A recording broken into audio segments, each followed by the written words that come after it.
Hi friends, welcome to my channel. So ఈరోజు అయితే మక్కగూడలు అండి. ఈ మక్కగూడలు ఎట్లా చేసుకోవాలో చూపెట్టబోతున్నాను. సో వాటి కోసం అయితే ఇక్కడ నేను చూపిస్తున్నాను కదా మొక్కలు. సో ఇవి కాదండి, మనకి రెండు రకాలుగా ఉంటాయి. ఒకటే రకం ఉంటుంది, బట్ వీటినేమో పోటు పెడతారండి.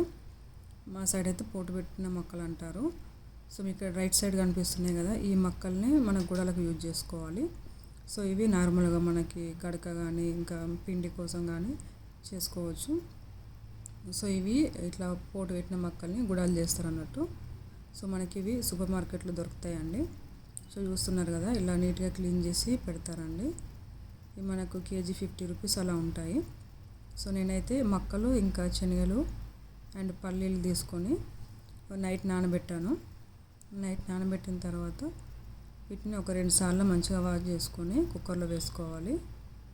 సో ఇందులోకి కొద్దిగా పసుపు, ఉప్పు వేసుకోవాలి. నీళ్ళు కొంచెం ఎక్కువగా వేసుకోవాలండి. సో ఎందుకంటే అవి మొక్కలు అనేటివి కొంచెం ఉబ్బుతాయి కాబట్టి ఎక్కువ వాటర్ వేసుకోవాలి. ఇలా ఉప్పు, పసుపు వేసిన తర్వాత ఒక 4-5 విజిల్స్ వచ్చేదాకా పెట్టుకోవాలండి. సో చూసారు కదా, నేను ఇక్కడ ఒక 5 విజిల్స్ పెట్టాను.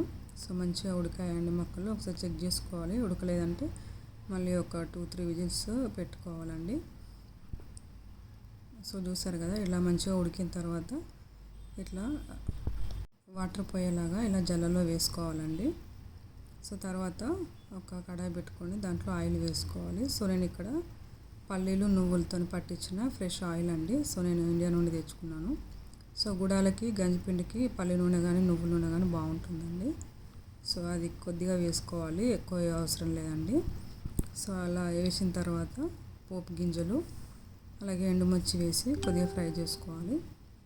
అది ఫ్రై అయిన తర్వాత కల్యమాకు అలాగే పచ్చిమిర్చి వేసి ఫ్రై చేసుకోవాలండి.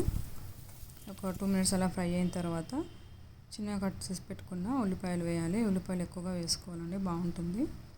సో ఉల్లిపాయలు కూడా మంచిగా ఫ్రై అయిన తర్వాత వెల్లుల్లిపాయని కచ్చపచ్చగా దంచి వేసుకోవాలండి. సో మరీ మెత్తగా చేసుకోవద్దు, మీరు వీడియోలో చూస్తున్నారు కదా, ఇట్లా కొద్దిగా కచ్చపచ్చగా చేసుకొని వేయించుకోవాలి.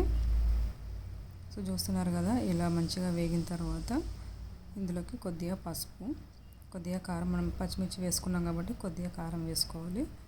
అలాగే సాల్ట్ ముందుగా ఉడకబెట్టేటప్పుడు వేసుకున్నాం కాబట్టి కొద్దిగా ఉప్పు కూడా వేసుకోవాలి.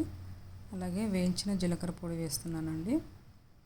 ఇలా మసాలాలంతా కలిసేలాగా మంచిగా ఫ్రై చేసుకోవాలి ఒక 1 మినిట్. ఇలా ఫ్రై అయిన తర్వాత మనం ముందుగా ఉడకబెట్టుకున్న గుడాలన్నింటినీ వేయాలి.